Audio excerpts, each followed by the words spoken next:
Everything has to feel like a game these days. There are apps that make meditation feel like a game. There are apps that turn fitness into a game. And there's even apps that turn dating into a game. And in fact, if you don't have a real boyfriend, you can actually download apps that give you a virtual boyfriend to text and chat with. And if dating's just a game, then you don't have to worry about real people's feelings, because online you're all just avatars. You can type things and send pictures that reflect who you want to be. Nobody even has to know that you're not like that in reality. Hi, I'm Amy Waterman. I'm a love expert here at yourbrilliance.com. And in this video, I'm going to be sharing what I think is the greatest obstacle to creating love today. You will learn how easy it is to be deluded into thinking you've got something great going on with a guy when in fact he's seen a slew of other women, and the true test of a man's love for you.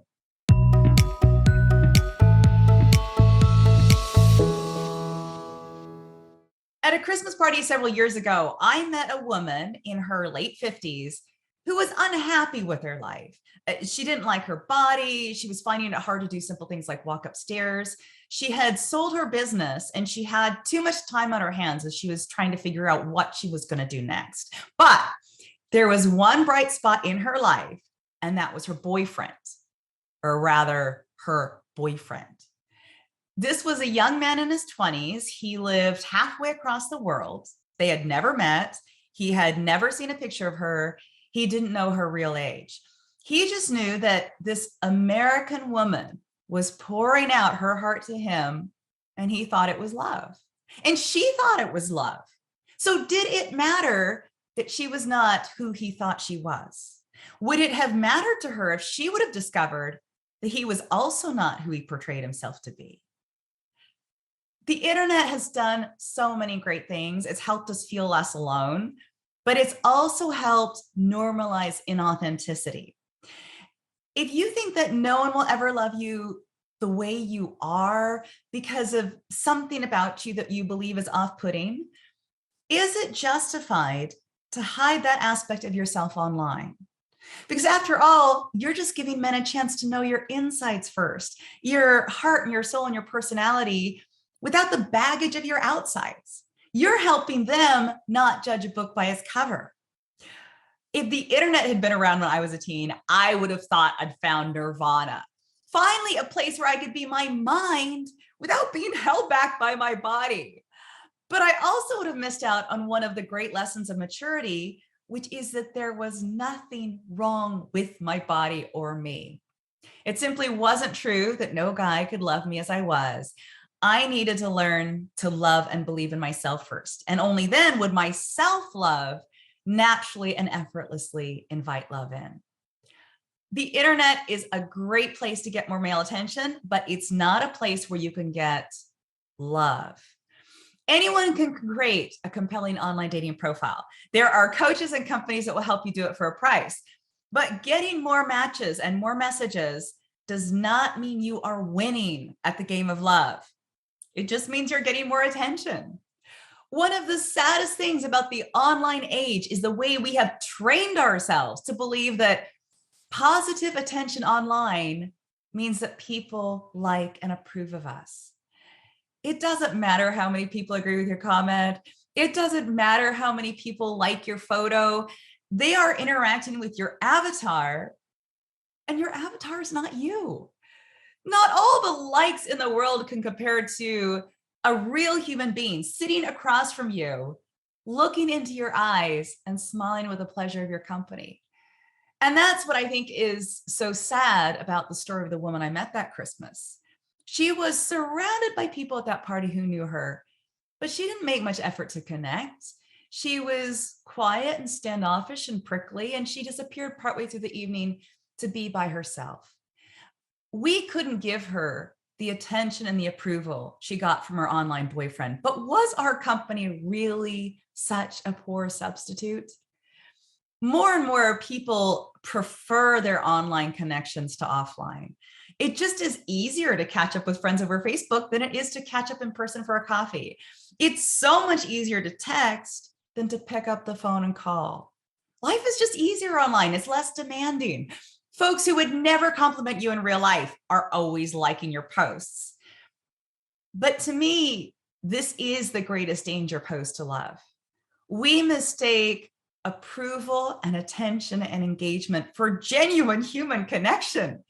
We find ourselves alone on the sofa with our phones, looking to fulfill our human needs through a Wi-Fi connection.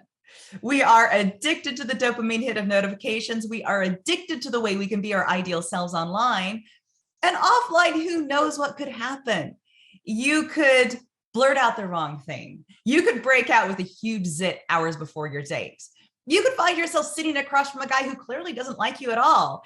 It's just not worth it.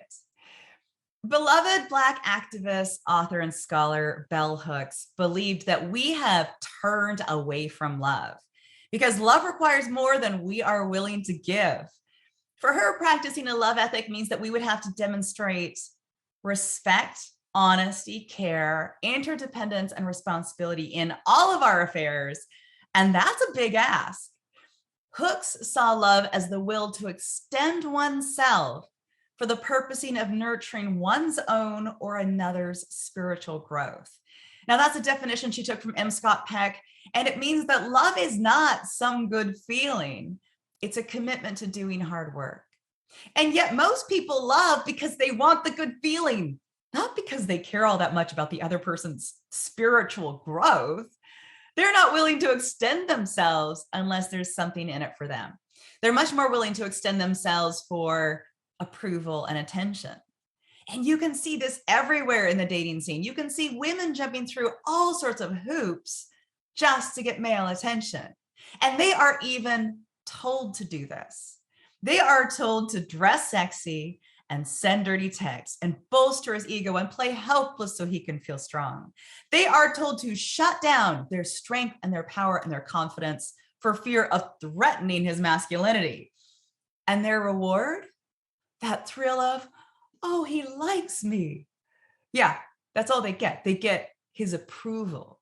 And yet even that is tenuous because at any moment he can pull the rug right out from underneath them and he can turn his attention elsewhere. And so they have to keep on performing. They have to keep on pleasing. They have to keep avoiding anything that might turn him off. And it's exhausting. Extending yourself to win someone else's approval and attention is just not worth it, no matter how much you crave that hit of good feeling. So if that is all he's offering you, take your attention elsewhere, because what you're looking for is the big LOVE.